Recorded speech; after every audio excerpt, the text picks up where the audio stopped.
Investment risk అనేది market ఒడిదుడుకులకు లోబడి ఉంటుంది. ఇన్వెస్ట్ చేసే ముందు అందుకు సంబంధించిన వివరాలను క్షుణ్ణంగా తెలుసుకున్నాకే పెట్టుబడులు పెట్టండి. ఈ కార్యక్రమం నిపుణులు, అనుభవజ్ఞుల సూచనలు, సలహాల మేరకు మాత్రమే నడుస్తుంది. మీ పెట్టుబడులకు ఏబిఎన్ ఆంధ్రజ్యోతి ఎటువంటి బాధ్యత వహించదు.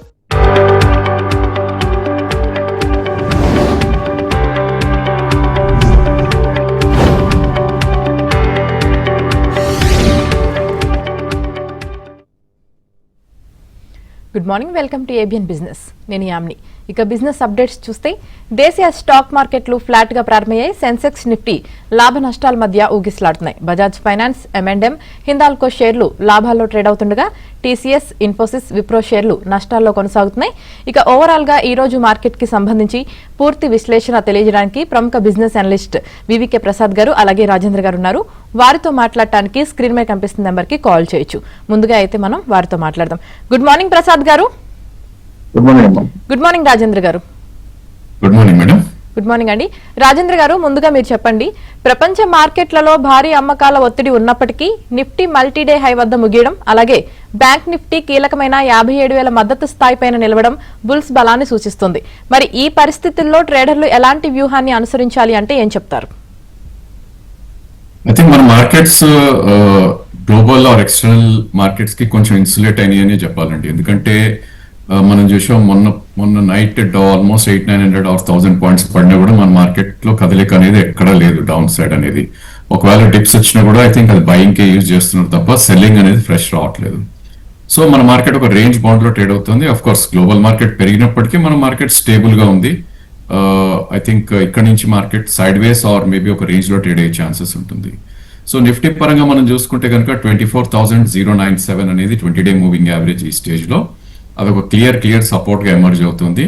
సో ఈ రోజు మంత్ ఎండ్ అండ్ వీకెండ్ కాబట్టి చార్ట్ ఫార్మేషన్ కూడా దాని ప్రకారమే జరుగుతుందని అనిపిస్తుంది.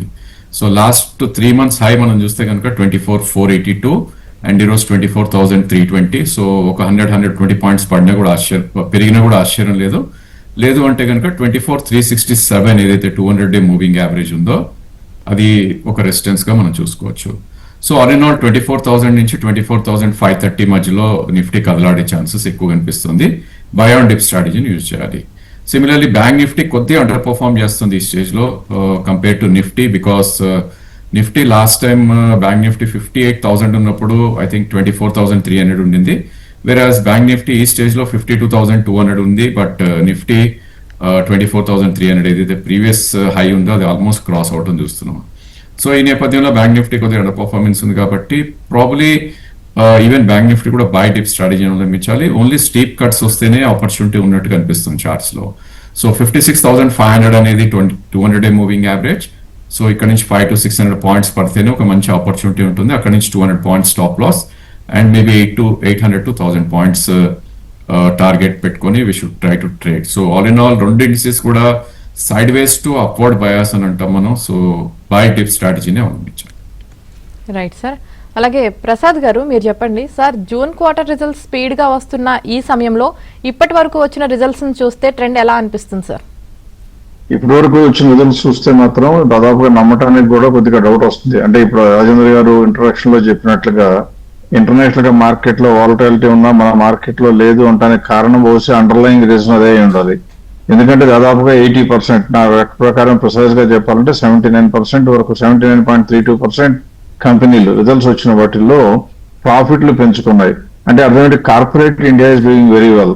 ఎవరో చెప్పినట్లుగా అమెరికా ట్రంప్ టారిఫ్స్ వేస్తే మనకి ఇండియా ఎకానమీ దెబ్బతింటుంది, మన కంపెనీలంతా కూడా బాగా పడిపోతాయి అనుకోవటం అది నిజం కాదు అనిపిస్తుంది. కాకపోతే ఏంటంటే ఆ పెరుగుదలను కూడా ఇంకా పూర్తిగా నమ్మటానికి ప్రజలకి ఆ గురి కుదరకపోవడంతో కొద్దిగా సంశయం కనపడుతుంది. పెరగట్లేదేమో కానీ బేస్ మాత్రం, ఫౌండేషన్ మాత్రం చాలా స్ట్రాంగ్ గా బిల్డ్ అవుతుంది. అందువల్ల నా ఉద్దేశం ప్రకారం ఇక్కడ నుంచి తగ్గడానికి ఎంత అవకాశం ఉంటుందో దాన్ని కనీసం 3 నుంచి 5 రెట్లు పెరగడానికి అవకాశం ఉంటుంది.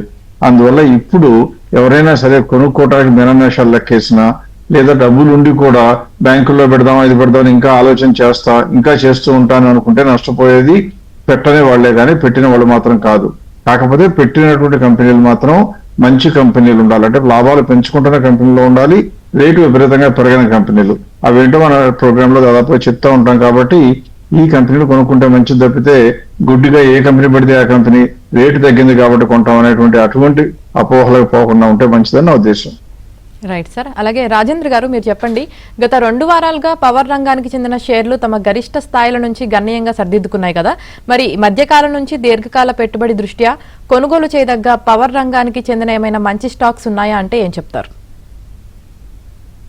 Most of the power names మనం చూస్తే అండి, ఎప్పుడైతే ఇండియన్ గవర్నమెంట్ చైనీస్ కంపెనీస్ కి డోర్స్ ఓపెన్ చేసే వాళ్ళు టెండర్స్ లో పార్టిసిపేట్ చేయొచ్చు, అక్కడి నుంచి ఒక బిగ్ సెల్ ఆఫ్ రావటం చూస్తున్నాం. సో రైట్ ఫ్రమ్ వారే ఇంజనీర్ నుంచి జీవీటీఎండి, టీడీ పవర్ సిస్టమ్స్, ఇవన్నీ కూడా ఒక బిగ్ సెల్ ఆఫ్ కి గురవటం చూసాం. సో ఈ నేపథ్యంలో బికాస్ ఒక మంచి సెల్లింగ్ అయింది అండ్ సపోర్ట్ లెవెల్స్ దగ్గర ఉన్నాయి కాబట్టి we should look at some price points అని నా ఉద్దేశం. ఫర్ ఎగ్జాంపుల్ టీడీ పవర్ మనం చూస్తే కనుక ఆల్మోస్ట్ దీని ర్యాలీ మనం గమనిస్తే ఫిబ్రవరిలో 700 రూపీస్ ఉన్న స్టాక్ ఆల్మోస్ట్ 1380 వరకు వెళ్ళటం చూసాం జూన్ వచ్చేసరికి. So only July and June లోనే ఆల్మోస్ట్ 1370 నుంచి 930 వరకు కరెక్ట్ అవుతుంది చూసాం. ఆఫ్ కోర్స్ కరెంట్లీ 1030 దగ్గర ట్రేడ్ అవుతున్న స్టాక్ 1090 దగ్గర. సో ఎప్పుడైతే 200-day మూవింగ్ యావరేజెస్ ని హిట్ చేస్తాయో I think long term support points అవుతాయి. సో స్టాక్ 1400 నుంచి 900 వచ్చింది కాబట్టి ప్రాబ్లీ 2-3 ప్రైస్ పాయింట్స్ లో we should try to pick. ఎందుకంటే టీడీ పవరే మనం చూసుకుంటే కనుక 826 అనేది ఒక మేజర్ సపోర్ట్ అవుతుంది మల్టీ మంత్ లో ఏదైతే ఉందో. సో నిన్న మనకి 930 వరకు కూడా లో రావటం చూసాం. సో అలాంటి కరెక్షన్స్ వచ్చినప్పుడు we should try to pick అండి. Power sector as a sector ఇంకా బేరిష్ లోకి అయితే రాలేదు, బుల్లిష్ గానే ఉంది. ఇట్స్ ఓన్లీ రీట్రేస్మెంట్స్ కాబట్టి డిప్స్ లో I think medium to long term కొనే ప్రయత్నం చేయొచ్చు. రైట్ సార్, ఒక కాలర్ ఉన్నారు, కాల్ తీసుకుందాం. జగిత్యాల నుంచి రాజు గారు కాల్ చేశారు. రాజు గారు ఏ స్టాక్ గురించి తెలుసుకోవాలో అడగండి. ప్రసాద్ గారు అలాగే రాజేంద్ర గారు ఉన్నారు. హలో, నమస్తే సార్. నమస్తే అండి. సార్ ప్రజెంట్ రేట్ లో ఫ్రెష్ బై కొరకు Apollo micro systems and Bajaj power by కొరకు తీసుకోవాలి, ఇంకా తగ్గే అవకాశం ఉందా? రెండవ సార్, ఒకటి కెనరా తీసుకుంటే సార్ ఆల్రెడీ 10% ప్రాఫిట్ లో ఉన్నారు, 400 క్వాంటిటీ లాంగ్ టర్మ్ వ్యూతో తీసుకున్నాను. అది ఈ టైంలో యాడ్ చేసుకోవచ్చా, ఇంకా యాడ్ చేసుకొని హోల్డ్ చేసుకోవచ్చా? అపోలో మైక్రో సిస్టమ్స్ నేను చెప్తానండి, రెండో కంపెనీ రాజేంద్ర గారు చెప్తారు. అందుకైతే అపోలో మైక్రో సిస్టమ్స్ మంచి కంపెనీ అండి. దానికి ఇంకా జూన్ రిజల్ట్స్ రాలేదు. జూన్ రిజల్ట్స్ రాకుండా మనకు మార్చ్ రిజల్ట్స్ ప్రకారం జూలైలో మాట్లాడటం అనేది అంత సరైన పద్ధతి కాదు. ఎంత మంచి కంపెనీని మనకు గురున్నా దాని గురించి జూన్ రిజల్ట్స్ కొద్ది రోజుల్లో వస్తాయి కాబట్టి వచ్చిన తర్వాత డెసిషన్ తీసుకుంటే మంచిది. అలా కాదండి, నాకు మంచి ఇన్ఫర్మేషన్ ఉందో లేకపోతే నాకు మంచి అంచనాలు ఉన్నాయి కాబట్టి కొనుక్కోవాలనుకుంటున్నాను, మార్చ్ రిజల్ట్స్ ప్రకారమే చెప్పండి అంటే మాత్రం స్క్రీన్ మీద డేటా చూపిస్తున్నాను చూడండి. ఇది మొట్టమొదట బాగా పెరిగిందండి. 200 రూపాయల దగ్గర నుంచి దాదాపు 450 రూపాయలు 400 దాకా వెళ్ళి మళ్ళీ ఇప్పుడు 400 రూపాయల్లో ఉంది. అంటే అర్థం ఏంటి? 100% పెరిగిపోయిన కంపెనీని మీరు ఇప్పుడు అడిగారు. ఈ కంపెనీ ఇప్పుడు కూడా మంచిదే. మన లెక్క ప్రకారం ఆ రోజు ఇప్పుడున్నాక 200 ఉన్నప్పుడు కూడా మనం ఇచ్చిన ఫెయిర్ ప్రైస్ ప్రకారం చూస్తే 437 మార్చ్ రిజల్ట్స్ ప్రకారం చూస్తే అందుకే పెరిగింది బ్రహ్మాండంగా. మార్కెట్ లో పెర్ఫార్మెన్స్ ఉంది కాబట్టి ఇప్పుడు 378 ఉంది. అంటే ఆల్రెడీ పీక్ ను కూడా టచ్ చేసి మనం అనుకున్న ఫెయిర్ ప్రైస్ ని టచ్ చేసి కిందకు వచ్చింది. మేము అందరం ఆల్రెడీ సెల్లింగ్ కూడా ఇచ్చేసి ఉంటాం కాబట్టి ఇప్పుడు ఇంకా 15% గ్యాప్ ఉంది. ఇప్పుడు కొనడానికి మాత్రం నో, ఉంచుకోవడానికి మాత్రం ఎస్. జూన్ రిజల్ట్స్ వచ్చే వరకు వెయిట్ చేస్తే కనుక మీకు బెస్ట్. రాజేంద్ర గారు పోస్తే రెండో కంపెనీ తీసుకుంటే బాగుంటుంది. నాకు స్టాక్ అయితే వినపడలేదండి. If it is Canara bank probably I think ఆ స్టాక్ అయితే హోల్డ్ వాయిస్ కొంచెం ఏదండి. ఫెడరల్ అడిగారు. ఫెడరల్ బ్యాంక్ 10% ప్రాఫిట్ లో ఉన్నారండి సార్, ఇంకా యాడ్ చేయాలా అని అడుగుతున్నారు, లేదా ప్రాఫిట్ బుక్ చేయాలా అన్నట్టుగా అడిగారు. I think federal bank one of the best performing name అండి. నా ఉద్దేశంలో one should try to hold అని ఇక్కడ అంటాను. ఎందుకంటే ఆల్వేస్ ఇది న్యూ హైస్ అనేది మనకి అచీవ్ అవటం చూస్తున్నాం. సో ఒకవేళ షార్ట్ టర్మ్ కోసం అయితే కనుక స్టాప్ లాస్ పెడితే ఇట్స్ ఎ గుడ్ ఐడియా అని నా ఉద్దేశం. సో కరెంట్ మార్కెట్ ప్రైస్ 356 దగ్గర ట్రేడ్ అవుతుంది అండ్ స్టాప్ లాస్ కొద్దిగా దూరంగా ఉంది, నో డౌట్. ఎందుకంటే 323 దగ్గరే స్టాప్ లాస్ ఉంది. But definitely new high and Uncharted zone లో ఉంది కాబట్టి దీని ప్రాబబుల్ టార్గెట్ అట్లీస్ట్ 400 నుంచి 430 వరకు పెట్టుకోవచ్చు. సో నా ఉద్దేశంలో ఇట్స్ ఏ హోల్డ్ అండి. బట్ ట్రేడింగ్ బెట్ కింద తీసుకుని ఉంటే 320 కింద క్లోజింగ్ బేసిస్ లో స్టాప్ లాస్ ఇస్ మస్ట్. చాలా వేరుగా రాజేంద్ర గారు నేను ఒకే రకమైన మాట్లాడడం జరుగుతుందండి. ఎందుకంటే ఆయన టెక్నికల్స్ చెప్తుంటారు, ఆయన ఫండమెంటల్స్ చెప్తుంటారు. అంటే ఎందుకు చెప్తున్నారంటే సందర్భం వచ్చింది కాబట్టి. ఆయన ఫెడరల్ బ్యాంక్ గురించి మాట్లాడుతూ దాదాపుగా టార్గెట్ 430 దాకా పెట్టుకోవచ్చు అన్నారు. బ్రీఫ్ గా వెంటనే క్విక్ గా చెప్పేస్తాను. నా స్క్రీన్ మీద డేటా ప్రజెంట్ చేశాను చూడండి. ఫెడరల్ బ్యాంక్ కి ఆ కంపెనీ గ్రోత్ లో ఉంది, అంటే మంచిదే. కానీ అది కూడా బాగా పెరిగిపోయిన కంపెనీ. అంటే ఎలాగైతే అపోలో మైక్రో సిస్టమ్స్ అడిగారు, ఇది కూడా బాగా పెరిగి వచ్చిన కంపెనీ. 260 నుంచి 360కి వచ్చేసింది. దాని ఫెయిర్ వాల్యూ మన అంచనా ప్రకారం జూన్ రిజల్ట్స్ కూడా వచ్చేసిన తరువాత 436, అంటే 436 వస్తే అమ్మాలి అంటే 23% ఉంది. సో ఖచ్చితంగా టెక్నికల్ గా ఉండాలి. ట్రేడింగ్ కోసం అయితే ఆయన చెప్పినట్టుగా కొనుక్కోవచ్చు. మా అంచనా ప్రకారం అయితే 436 వస్తే మాత్రం కళ్ళు మూసుకుని బయట దూకేయాలి. సో బేసిక్ గా బయింగ్ కి టెక్నికల్స్ గా షార్ట్ టర్మ్ ట్రేడింగ్ అయితే కొనొచ్చు, లాంగ్ టర్మ్ కి అయితే 30% గ్యాప్ లేకపోతే కొనకూడదు అంటాం కాబట్టి నేను అంటాను కాబట్టి not a good company for long term, but short term trading కోసం అయితే ఎస్ కొనుక్కోవచ్చు. రైట్ సార్, మరో కాల్ ఉన్నారు. కరీంనగర్ నుంచి కిషన్ గారు కాల్ చేశారు. కిషన్ గారు, మీ డౌట్ ఏంటో అడగండి. నమస్కారం అండి ప్రసాద్ గారు, రాజేందర్ గారు. ఒక 2 స్టాక్స్ సార్. టీపీఎల్ ప్లాస్టిక్స్ నా దగ్గర ఉన్నాయి సార్, లాభాల్లో ఉన్నాను, ఉంచుకోవాలా ఎగ్జిట్ కావాలా? ఇంకొకటి SKF industries no loss no gain లో ఉన్నాను, ఉంచుకోవాలా ఎగ్జిట్ కావాలా? ఎస్కేఎఫ్ చెప్తానండి ఒకసారి. కొత్తగా స్ప్లిట్ అయిపోయి మా కార్పొరేట్ యాక్షన్ ద్వారా కొత్తగా వచ్చిన కంపెనీ స్కిల్ మీద డేటా చూస్తే కనబడుతుంది మీకు. అందులో చూస్తే ఆల్రెడీ ఇప్పుడు ఉన్న పెర్ఫార్మెన్స్ ప్రకారం చూస్తే గ్రోత్ లో లేదు అని కనబడుతుందండి. గ్రోత్ లో లేని కంపెనీ మనం ఉంచుకోవాలంటే అసలు ఉంచుకోవాలి కాదు, కొనడానికే పనికిరాదు, ఉంచుకోవడానికి అంతకన్నా పనికిరాదు. కాకపోతే చాలా తక్కువ డేటా, మరి ఓన్లీ 2 quarters డేటా చూసి చెప్పడం అంత మంచి పద్ధతి కాదు. నేనైతే మాత్రం ఇటువంటి కంపెనీలోకి వెళ్ళను, ఎందుకంటే 5 quarters డేటా వస్తే కంపెనీ ఆసుపాసులు కొద్దిగా మనం పసిగట్టడానికి అవకాశం ఉంటుంది. అదర్వైజ్ వాళ్ళు కామెంటరీ చెప్పిన దాని ప్రకారం మనం చూసుకోవాలి. వాళ్ళు నిజమని నమ్మితే కొనుక్కోవాలి, నిజమని నమ్మకపోతేనేమో దూరంగా ఉండాలి. సో యూజువల్ గా అటువంటి నమ్మకాలు అనే మాట తీసుకురాకుండా డేటా నమ్మే వ్యక్తిని కాబట్టి నేనైతే ఈ కంపెనీ అంటుకోకూడదనే భావిస్తున్నాను. ఐ థింక్ టీపీఎల్ ప్లాస్టిక్ కూడా ప్రాబ్లీ ఒక సైడ్ వేస్ నుంచి ఇప్పుడు అప్వర్డ్ బయాస్ అని చెప్పొచ్చు అండి. సో లాస్ట్ 4 months లోనే ఈ స్టాక్ 50 rupees నుంచి క్లోజ్ టు 79 దగ్గర ట్రేడ్ అవుతుంది. ఆఫ్ కోర్స్ ఈ మంత్ హై 90 కూడా వెళ్ళటం చేసాం, బట్ మేజర్ రెసిస్టెన్స్ 94 దగ్గర ఉంటుంది ఈ స్టాక్ లో. జస్ట్ ఇన్ కేస్ 94 దాటింది అంటే నెక్స్ట్ లెగ్ ఆఫ్ ర్యాలీ వచ్చే ఛాన్స్ ఉంటుంది. Otherwise I think lower levels లో కొనుంటే కనుక that's where one should try to book profits.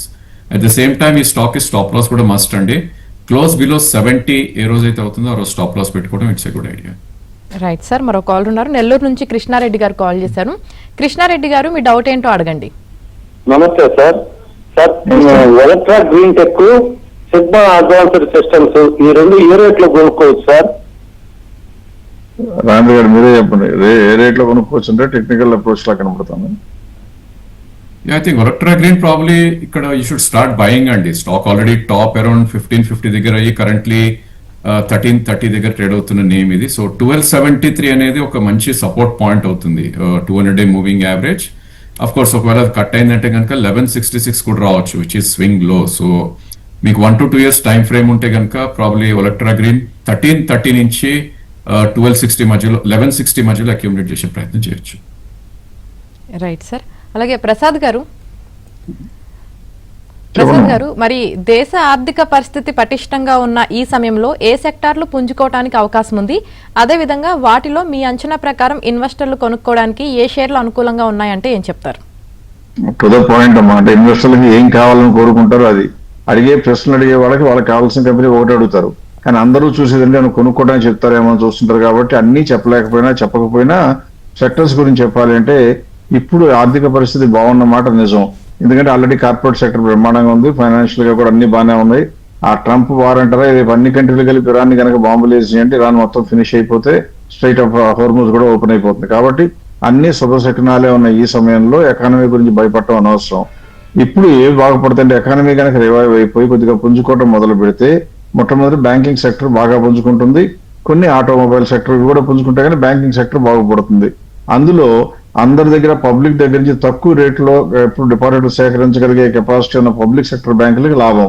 ఎందుకంటే పబ్లిక్ సెక్టర్ బ్యాంకులు ఎట్టి పరిస్థితుల్లో దొంగ పనులు దొంగ వేషాలు వేయకుండా ఉన్న డబ్బులన్నీ కూడా గవర్నమెంట్ సెక్యూరిటీస్ లో పెడతా ఉంటారు. కాబట్టి ఇంట్రెస్ట్ రేట్ తగ్గడం మొదలైతే అంటే ఎకానమీ పెరిగి కనుక వస్తే ఇంట్రెస్ట్ రేట్ పెరగకుండా తగ్గితే మళ్ళీ వాళ్ళకి లాభం వస్తుంది, లేకపోయినా కానీ ఇచ్చే లోన్స్ మీద లాభం వస్తుంది. అందుకని అదొకటి. రెండవది, ఎప్పుడైతే ఎకానమీ బాగుపడుతుందో ఖచ్చితంగా ఇవాళ కాకపోతే రేపైనా కూడా మార్కెట్లు ఇప్పుడు ఇంకా నొక్కబడి ఉన్నాయి, పెరగనివ్వకుండా నొక్కబడి ఉన్నాయి ప్రస్తుతానికి. ఎందుకంటే లాస్ట్ 2 years లో దాదాపుగా అబ్సల్యూట్ టర్మ్స్ లో చూస్తే 19% ఏమో జీడిపి పెరిగితే స్టాక్ మార్కెట్లు 1% కూడా పెరగలేదు. అందువల్ల రాబోయే రోజుల్లో నెక్స్ట్ 1 year 1.5 year లో మార్కెట్లు విపరీతంగా పెరుగుతాయి. మార్కెట్లు పెరిగితే ఎవరికి లాభం? అందులో కొనుక్కునే ఇన్వెస్టర్లకు ఎట్లాగూ లాభం. కానీ దాని మూలంగా వచ్చే ఇండైరెక్ట్ బెనిఫిట్ ఎవరికంటే బ్రోకింగ్ ఇండస్ట్రీస్ కి. అందుకని 2 ఇండస్ట్రీలు చూపిస్తాను. ఒకటి, పబ్లిక్ సెక్టర్ బ్యాంకుల్లో ఇప్పుడున్న వాటిల్లో మంచి బ్యాంకులు ఏంటి అంటే అన్ని తీసుకోవడానికి టైం చాలు కాబట్టి మంచి బ్యాంకులు ఏవి, అందులో కొనుక్కోవడానికి ఏమి అనుకూలంగా ఉన్నాయి. అలాగే సెక్యూరిటీస్ అండ్ స్టాక్ బ్రోకింగ్ లో ఉండే ఒక కంపెనీల్లో కూడా మనకు అనుకూలంగా అంటే 30% కన్నా గ్యాప్ ఉన్నాయేటో చూడాలంటే ఇప్పుడే స్క్రీన్ మీద డేటా షేర్ చేస్తున్నానమ్మా చూడండి. అందులో పంజాబ్ అండ్ సింధ్ బ్యాంక్ ఒకటి ఉంది, దానిలో దాదాపుగా 60% పెరగడానికి ఛాన్స్ కనపడుతుంది. తర్వాత సెంట్రల్ బ్యాంక్ ఆఫ్ ఇండియా ఉంది, అది 42%. బ్యాంక్ ఆఫ్ ఇండియా చూస్తే 46%. ఇండియన్ ఓవర్సీస్ బ్యాంక్ ఉంది, బ్యాంక్ ఆఫ్ మహారాష్ట్ర ఉంది, యూనియన్ బ్యాంక్ ఉంది. ఇవన్నీ కూడా పబ్లిక్ సెక్టర్ బ్యాంకులు కొనుక్కోవడానికి అనువుగా ఉన్నాయి. మీరు ఏది కొనుక్కోవాలంటే మీ ఇష్టం. ఇందులో ఒకటి గొప్ప ఒకటి తక్కువ అనగంటాం. మేమైతే అన్నిటికన్నా గ్యాప్ ఎక్కువ ఉన్నది. ఇవాళ కొనాలంటే పంజాబ్ సింధ్ బ్యాంక్ కొంటాం, ఆ తర్వాత కావాలంటే కనుక ఆటోమేటిక్ గా మేము బ్యాంక్ ఆఫ్ ఇండియాకి వెళ్తాం అనమాట. అలా కాకుండా సెక్యూరిటీస్ ఇండస్ట్రీస్ లో అంటే బ్రోకర్లు కూడా బాగుంటుంది అనుకుంటున్నాం కాబట్టి 2 కంపెనీలు వచ్చినాయి. 2 కూడా సుపరిచితమైన పేర్లు. ఒకటి ఏంజల్ వన్, రెండోదేమో బిలియన్ బ్రెయిన్స్ అంటే గ్రో అన్నమాట. ఈ 2 కంపెనీలు కూడా ఇక్కడ నుంచి దాదాపుగా 50% పెరగడానికి మామూలు ఛాన్సులు కాదు, బ్రహ్మాండమైన ఛాన్సులు ఉన్నాయి నెక్స్ట్ 1 year లోపల గ్యారంటీగా. అంటే మేము 3 months ఒకసారి రివ్యూ చేస్తూ ఉంటాం, కానీ ఇప్పుడున్న మార్జిన్ ప్రకారం చూస్తే, ఇప్పుడున్న నెంబర్ల ప్రకారం జస్టిఫై చేయాలంటే కూడా ఏంజల్ వన్ 440కి చేరాలి, అలాగే గ్రో అయితే దాదాపుగా 290 రూపీస్కి చేరాలి. అందువల్ల ఈ 2 కంపెనీలు ఇందులో నుంచి PSU నుంచి ఆ కంపెనీలు ఏవైనా ఇన్వెస్టర్లు కొనుక్కుంటే I think they will do well. Rajendra గారు అలాగే ప్రసాద్ గారు, సార్ ఒక కాలర్ ఉన్నారండి, ముందుగా కాల్ తీసుకుందాం, తర్వాత మళ్ళీ మనం మాట్లాడదాం. రాజమండ్రి నుంచి శ్రీనివాస్ గారు కాల్ చేశారు. శ్రీనివాస్ గారు, మీ డౌట్ ఏంటో అడగండి. అండి అమర్ గురించి తెలుసుకుందాం. ఏ కంపెనీ అన్నారండి? అమర్ రాజా. అమర్ రాజా, ఓకే. తీసుకుంటారా? నేమ్ అండి అది అమర్ రాజా బ్యాటరీస్. మనం చూస్తే కనుక లాస్ట్ 3 years నుంచి ఇట్ హాస్ మూవ్ నోవేర్ అని చెప్పాలి. ఇన్ఫాక్ట్ చాలా వీక్ గా ట్రేడ్ అవుతూ ఇన్వెస్టర్ వెల్త్ ని డిస్ట్రాయ్ చేసిందని చెప్పొచ్చు. సో ఐ థింక్ 2024లో 1775 టాప్ అవుట్ అయ్యి ఐ థింక్ 670 కూడా లో రావటం చూసాం. So most of the auto names are battery stocks పెరుగుతున్నా కూడా ఈ స్టాక్ రీట్రేస్ కాలేకపోతుంది. అఫ్ కోర్స్ 700 670 నుంచి అబౌట్ 950 దాకా వెళ్ళటం చూసాం. బట్ ఒక కీ రెసిస్టెన్స్ లెవెల్ అనేది 1057 దగ్గర కనిపిస్తుంది, which is last year September high. So అది క్రాస్ అవుతేనే నెక్స్ట్ లెగ్ ఆఫ్ ర్యాలీ వచ్చే ఛాన్స్ ఉందండి. అదర్వైజ్ ఈవెన్ డౌన్ సైడ్ కూడా లిమిటెడ్ కనిపిస్తుంది చార్ట్స్ లో. సో 750 నుంచి 1100 మధ్యలో ట్రేడ్ అయ్యే ఛాన్సెస్ అమర్ రాజా ఎక్కువ కనిపిస్తుంది. పర్ఫార్మెన్స్ బాగాలేదు కాబట్టి దీనిలో ఉండటం it's not a great idea అని నా ఉద్దేశం. ఖచ్చితంగా చెప్పాలండి, ఎందుకంటే అమర్ రాజా బ్యాటరీస్ లో ఇప్పుడు డేటా ప్రజెంట్ చేస్తాం, స్క్రీన్ మీద చూడండి. గ్రోత్ లో లేదు, నో గ్రోత్ అని తాటికి అంత అక్షరాలతో రాసి ఉంటుంది. ఏంటంటే ఆ పెర్ఫార్మెన్స్ లో ఇంకా మనకి ఆమోదయోగ్యంగా రాలేదు. ఇక్కడ చూస్తే మీ నెట్ ప్రాఫిట్ పెరిగింది కదని అడుగుతారేమో. నెట్ ప్రాఫిట్ పెరగడం ఒక్కటే కాదండి కావాల్సింది. గ్రాస్ ప్రాఫిట్ మార్జిన్ చూస్తే 26.46 ఉండదు, 25.9. అంటే ఇంకా కొద్దిగా బాలారిస్టాలు కొత్తగా ప్లాంట్ ని తెలంగాణకు మూవ్ చేయటం, కొత్త లిథియం అయాన్ బ్యాటరీలోకి వెళ్ళడం, ఇవన్నీ కూడా రావడానికి కొద్దిగా సమయం పడుతుంది. కాబట్టి ఎప్పుడూ కూడా మంచి కంపెనీ రానంత మాత్రాన వాటి బ్యాడ్ పీరియడ్ లో కూడా దాంతో పెట్టుకుంటాను, నేను దాంతో పాటు సహజీవనం చేస్తాను అనేటువంటి కొద్దిగా అటువంటి మాటలు సెంటిమెంట్లు ఎక్కువ పెట్టుకోకుండా ఉంటాం. ఇన్వెస్టర్ గా మనకు మంచిది. మన డబ్బులు పెడితే ఇన్వెస్టర్ ప్రమోటర్లు ఎవరు మనకి సారిబోలు కప్పరు, దొండలేరు. కాబట్టి ఈ రోజు వరకు చూస్తే మొత్తం ప్రస్తుతం ఉన్న పరిస్థితుల్లో గ్రోత్ లేని కంపెనీ అంటుకోకూడదు. ఫెయిర్ వాల్యూ కూడా చూస్తే చూడండి 892 అయితే 906 ఇస్ ది మార్కెట్ రేట్. అంటే రేట్ ప్రకారం చూసినా కొనకూడదు, పెర్ఫార్మెన్స్ ప్రకారం చూసినా కొనకూడదు. పెరిగితే కొద్దిగా రేటు పెరిగినాకైనా కొందాం, కానీ ప్రస్తుతానికి దూరంగా ఉన్నాం. రైట్ సార్, మరో కాల్ ఉన్నారు. నగేష్ గారు నల్గొండ నుంచి కాల్ చేశారు. నగేష్ గారు, ఏ స్టాక్ గురించి తెలుసుకోవాలో అడగండి. నగేష్ గారు,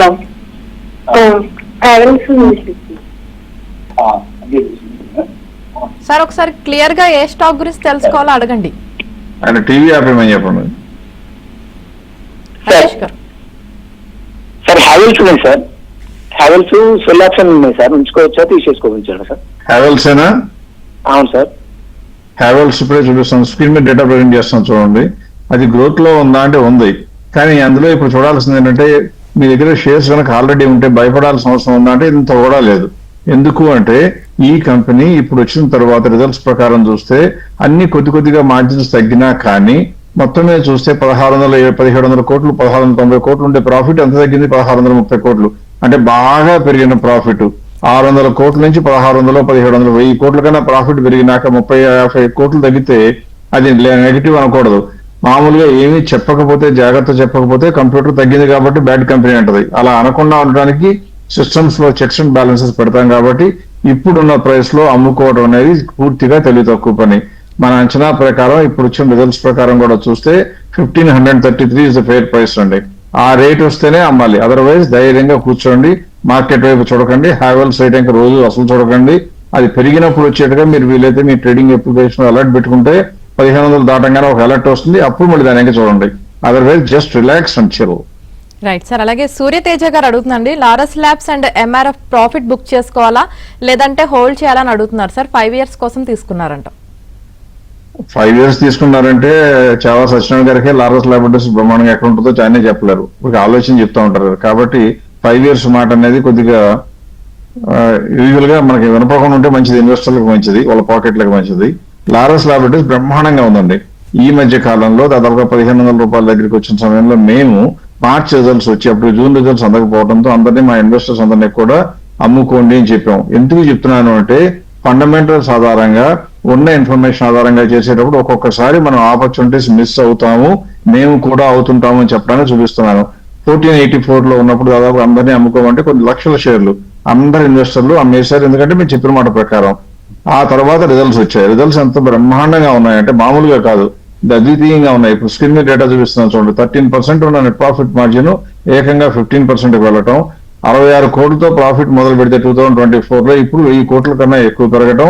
ఇప్పుడు కూడా సిడిఎం కానీ అన్ని కూడా వాళ్ళ కాంట్రాక్ట్ రీసెర్చ్ మ్యానుఫ్యాక్చరింగ్ ఇవన్నీ కూడా వాళ్ళకి అవకాశాలు బ్రహ్మాండంగా ఉన్నాయి. అందువలన ఈ కంపెనీకి ప్రాస్పెక్ట్స్ బాగున్నాయనే ఉద్దేశంతో ఆటోమేటిక్ మా ఫెయిర్ వాల్యూ ఇప్పుడు ఎంత వచ్చింది 2223. కానీ ఇవాళ ఎందుకు కొనమంటే బాగున్నంత మాత్రం 30% గ్యాప్ లేదు కాబట్టి మళ్ళీ కొనుక్కోమనేటువంటి పని మేము చేయం. అందువల్ల మేము కొనుక్కోలే వద్దన్నాము అంటే, లేదా మేము అమ్మాం కాబట్టి మిమ్మల్ని అమ్ముకోమని చెప్పే నోరు మాకు రాకూడదు. ఈ రోజున ఇంకా 25% పెరగడానికి ఛాన్స్ ఉన్న కంపెనీ అమ్మటం అనేది ఖచ్చితంగా పొరపాటే. సో మీరు ఆల్రెడీ అమ్మకుండా ఉంటే అదృష్టం మీకు మీ వైపు ఉంది కాబట్టి ఖచ్చితంగా ఇంకా జర్నీ కంటిన్యూ చేయండి, హోల్డ్ చేయండి. రైట్. థ్యాంక్ యూ ప్రసాద్ గారు. అలాగే థ్యాంక్ యూ రాజేంద్ర గారు, ఈ రోజు మార్కెట్ పై మీ విశ్లేషణ తెలియజేసినందుకు. Thank you madam. Thank you అండి. చూశారు కదా, ఇది ఇవాల్టి ఏబిఎన్ బిజినెస్.